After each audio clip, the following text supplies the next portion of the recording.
Hey, what is going on, IK Familia? It is your boy BN, aka Mr. Kingdom Builder, and today we are back again giving you some of that quality IK goodness, education slash information. Okay, today I really want to talk about, and of course, as always, make sure you guys sub, like, ring the notification button if you want to join our Discord. You can find that in the pinned comment and description down below.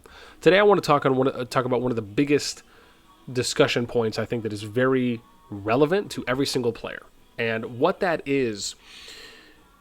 When you are starting out in a kingdom builder, doesn't matter if it's Infinity Kingdom, doesn't matter if it's Rise of Kingdoms, State of Survival, or it's mobile, doesn't matter, right? If you are starting out in a kingdom builder, 99.99% of the time, if not 100% of the time, right, if they're using standard similar systems, you are going to have a low percentage chance of that kingdom or server playing out to where it is able to sustain itself and have a chance of you unifying or just having some level of success in some way, right, where it's not ravaged potentially by rogue players, a rogue player, multiple players, a rogue alliance. Could be one alliance that just wants to do nothing but fight. It could be two alliances or three alliances that want to do nothing but fight. It could be leaders that just don't see eye to eye on things, and because of that, they don't want to work together. So eventually that might lead to fighting. There are literally a quality 1 to 2 handfuls of very consistent and trending directions that a server or kingdom can go in that will cause it to not really be a good place, right, for development, right, of players, for players to really kind of get their fill on being able to do everything in the server, and then even more than that, having a good time playing there even after all the objectives are done being captured, for example, like cities. And I'll give you an example of this, is when this is the newest server at the moment, 135. We're going to show you 134, 33, and 32, right, so we're going to go back about 10 days. I'll give you some more examples, but when you're starting out, right, no cities are captured. You're looking at, right, you just joined a server, and you have to kind of look at what the alliances are here in the server, and you can tell that, okay, well, pretty much no one here has a similar name, right? This is pretty common. 99% of the time, this is how it's going to be in servers, where you're not going to have any consistencies. There's not like a group or multiple groups that are coming in, right? The majority of servers are really going to be kind of organically grown, meaning that it's just going to be a bunch of individual players that decide to start alliances, and then they start working their way up the leaderboards, right? Regardless if they have experience or not, they're not necessarily working together, right? Or they didn't come in together in some kind of a prearranged or organized way. And you can see this here from the leaderboards, right? I mean, sure, you might have some allies here and other things. These ones actually aren't even listed. So this is actually pretty standard. Like what you're seeing here, I guess no one really cares to update their board except the number one. But you can see here that, right, none of these alliances started out together. And because of that, what it means is that once cities start getting captured, if not even once cities start opening, you might have some potential fights or wars for servers, right? There's no way of knowing if rogues are going to end up coming up on board or just in the server that pop up.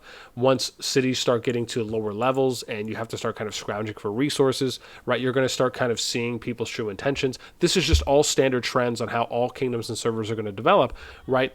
If conversations and communication does not happen where they try and get on the same page in some areas, right? So what that really looks like is when you start off playing a kingdom builder, right? This is like the macro perspective for how kingdoms develop, is that you would essentially have to have this alliance reach out to this alliance, right? Or vice versa, right? They would all have to get together and ask each other, hey, how do we want to do these things? Because remember, these are individuals. They don't know each other, right? They're meeting each other for the first time, and they have to figure out how they're going to work with one another. And you can't really work with someone if you don't take that first step in communicating and just starting a dialogue, right? Reaching out to talk to them is where you have to start. And so then it becomes, okay, is everyone going to be willing to work together? Will 2 work together, but 3 don't want to? Will everyone work together, but the number 1 alliance doesn't want to work together because they just want all the best territories? Again, there's so many different ways that it can play out in a kingdom, and I'm really just kind of giving you kind of this high-end, highlighted coverage version of it. But this is why every single kingdom and every single server always starts out, unless the exception here, right, is if you come in with an organized group, right, and then you're able to kind of enact, your vision, your will on the server, and then hope that that's something that can be adopted, right? Hopefully, and then obviously a lot of that kind of depends on how you integrate yourself in, right? That could be, you come in with one full alliance, right? Just a big alliance. Maybe you come in with multiple alliances. Now, in my opinion, I'm always a fan, and I really believe that if you're going to go into a server and you're going to do something like try and lay down a foundation, lay down some early structure, you have to go in with multiple alliances. You can't just go in with one alliance or a small group of people. And so this is why, for example, you're always going to see, if you ever get into a server or a kingdom in any kingdom builder game you play, this is how it will. These are the highest percentage chances for how it is going to play out, unless you, for lack of better words, right, like manipulate or kind of stack the deck in some way, where you can provide some type of a structure early on. Otherwise, you're just kind of playing, Russian roulette pretty much for the most part. You just don't know what you're going to get. So, or just roulette, maybe I should say, instead of the Russian part. But right, so now let's take a look. And I'm just going to give you a few examples here. We're going to go to 134. And before I do that, I also want to hint at real quick one of the other big points I wanted to touch on, which is kind of like the jumper topic here, because there was a conversation that happened on the IK Discord here, started by DPS Roth, right, where he said, and I don't know if I'd really say a discussion, more so just a comment. He says jumpers really mess up servers, right, like a lot. He referenced S130. And you can see here from the screenshot that, this is true power, right? And S130, this server could be maybe about 20 days old, give or take. And this is like crazy high true power. These players probably had to be prepping their jumpers for a while. Either that or they were spending a lot of money on them. And then you can even see here from the leaderboards, right? They're just a cut above the rest. Right at 24 mil, right, 10 plus now over number 2. And so again, right, just you can tell that, right, this is pretty much at least one jumping alliance, right? It may not be it's not a group, right, unless maybe they have other people here. But what I'm at least seeing is that it is one group here for EG. And then, you can see here that, right, the comment of the mess up servers. Now, I want to touch on this real quick, because I will say that, remember, jumpers do not just inherently ruin servers, right? All they are is players who have been preparing their accounts and longer than someone who's new that's just starting out on that server, right? That's all that means. The decisions that they make is up to them, right? How those players choose to have good intentions or ill intentions, right, once they get on the server. These are really important things that we need to keep in mind, that it's not that just because they have these jumping accounts that they are going to inherently be evil, right, and cause harm on the server. No, they actually have to choose to.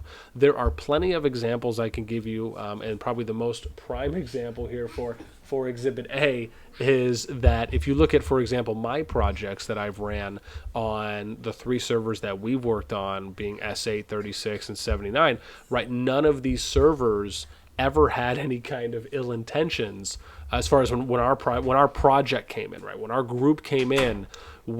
Our focus was on wanting to lay down a structure initially, allow for players to grow at the fastest rate they could, while sharing resources with everyone on the server, regardless if they were a part of our group or not. And we wanted to try and quell any kind of rogue behavior or players that were just going around and attacking anyone and everyone for no reason, right? Those were some of just the main highlight takeaways, right? But we never hoarded anything. We never said mine, right? Or started putting our my germs out there in the world. No, we didn't do anything like that. So again, I just find it somewhat disrespectful, right, when people say things like that. And this is not a shot at Roth or anyone else, but it is just something that, right, again, and I understand whether it's this individual's perspective or a situation that occurred with them or others, it does not mean that is just the black and white scenario for how it is always going to occur. Right, it will come down to what that individual's decision is, right? What actions are they taking? What is that alliance's actions taking? Now, if they came in and they just want to have all the best stuff, okay, that's on them, right? Personally, I wouldn't do it that way. That's just me, right? But again, this is a kingdom builder. We can play these games out these servers and kingdoms out in a multitude of different ways, right? It doesn't mean that one way is bad or one way is good, but certain decisions, right, you can make the argument will either have a higher chance of retaining more players in the long run in your server, therefore keeping it more active and more alive and sustainable, or actions that you're going to take that are going to cause people to either stop playing, leave, migrate out, and then you're going to end up having lower activity, right? And arguably you might start going on this inactive decline, and then you might not have as many people to play with, right? So we can kind of look at it like that, discerning those points and seeing which servers are a little more active or not. But I just wouldn't blanketly label every single jumper or jumpers in general as being, a bad thing, because they're not. There are actually groups like mine, and I'm sure others as well that I just might not be familiar with or aware of, that are able to elevate servers and kingdoms that they go into, right? That, again, if you're asking my opinion, that is what I truly believe jumpers should do. The challenge is that, and it is somewhat hard to say this without like coming off as extremely cocky, so to speak, right? But I would say that I'll say this from a very humble, confident way, is I've been playing Kingdom Builders for a very long time. And right since back of like Game of War back in 2013. And as of, maybe about 6 years ago was when I was really starting to ramp up and get more heavily involved in a more active role in playing Kingdom Builders from a more engaging standpoint, right? Doing kind of management things, being more integrated with the actual kingdom and server, and not just being a player, right? From then on, I started learning a lot. And I think when you educate yourself, you go out there and you gain some knowledge, you play in different servers and kingdoms, and you really start acquiring a lot of different perspectives on how to play Kingdom Builders, right? And really what goes into them. That allows for you to really open up how you're perceiving and how you are seeing certain things play out. And because of that, I would say that there's just not, like, I've never seen a jump project that has ever been as organized, as put together, in my opinion, as professionally ran as projects that I have done, right? And this is only based on my experience for the time that I've spent specifically doing projects in Rock and then now in IK, right, doing 7 of them myself, right? And this is factoring in the other projects at the time, whether it's before, during, or after, that I was privy to or I was aware of, that I saw doing projects at the times, right, that I was doing them. And so I just haven't seen one, right, that has ever done that. Now, a lot of that comes down, and that's probably a topic for a completely another time, but I just want to at least put that out there, that there are projects that have good intentions, that can really and truly elevate servers and kingdoms, but it just, I think the unfortunate part is that more often than not to say every time, but more often than not, most projects are just not well thought out enough, right? Or the people that are leading and starting the projects just don't have enough knowledge and experience to really be running a project in the first place, right? What they see is, oh, wow, I can make this account, I can get ahead, I can boost it, and then go to a new server and essentially be stronger on day one than anyone else, right? Like, that is probably the surefire extent of the beginning of their thought, right? And then whatever's added on to that afterwards, right, is dependent. Are you okay there? And so I think that is something that is very important to recognize, is the psychology behind why are the players really doing, like, why do we see so many jumper projects being done, but more often than not, them a lot of the times just not kind of coming to fruition, or just at times kind of getting a bad rap, right, if they're doing certain things, right? Now, anyways, from that, I think the next thing I just want to show you guys real quick is just a couple of these servers for, again, how they can play out. Because I think this is really important when we're looking at where and how a server is developing, right? So you can see here as an example, right? This is on 134. And you can see they're kind of already going in this 1/4, 1/3 map trend for distribution. And you can see here, right, if we look at the alliance power, right? Okay, maybe this is a group, right? They got a Gondor, Game of Thrones. We can click on it. So you see Shur and Core, brother and sister alliances. I don't know where Shur and Core is. Okay, so a little bit lower. They're green, though. Got it. So it's more kind of within green. Doesn't really know, right, Red Alliance's icon, God, so doesn't really look like, let me see here, these are allies. Okay, got it. So some of these are allies again, but, they may not have come over with each other. This kind of seems like I could possibly indicate some kind of maybe two alliance family based on how that looks. But for the most part, right, these are just other individual alliances that you can see, right? There's no like family name or anything, or, again, if we click on these, it's not like it says, hey, we all came together with a group, or here's our family name, right? They have alliances, but that could just mean they reached out to each other and just said, hey, we're not going to attack, right? We're just going to kind of be friendly, if you will. And this one says, yeah, allies as well. So again, right, but for the most part, what we're seeing is that, right, these are just individual alliances, right, albeit possibly two. And then let's look at one, where was it, 134? Okay, let's look at 133, then we'll take a look at 132. And the reason I'm showing you this is because I hope that players will see these trends, right? This is how every kingdom and every server will always have the highest percentage chance of playing out because of these things. And so we'll do the same thing, right? We're going to take a look here at 133.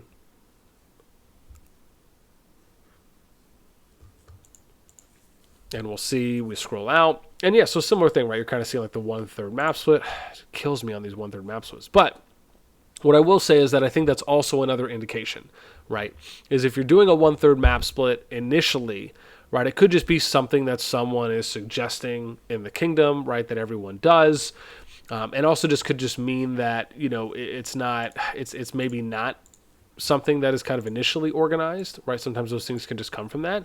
And then we got here, right, for this server, you can see here, none of the alliances names really match up, right? So nothing really is indicating here that any of the alliances are a family, right? It could just be a bunch of individuals. Nothing here is showing that I think there's any allies, right? There's alliance language. Yeah, so again, even if you just look at the top 6, right, nothing here that's indicating that, right? So again, showing you that pretty much all the alliances, if not all the alliances there on, at least the top alliances, we should say, are kind of individual, right? So they're all going to have to go through those standard processes of reaching out to each other, communicating, figuring out how they're going to do things to kind of see if, one, the initial kind of landscape of faction distribution is going to hold up. Will some people eventually take things over?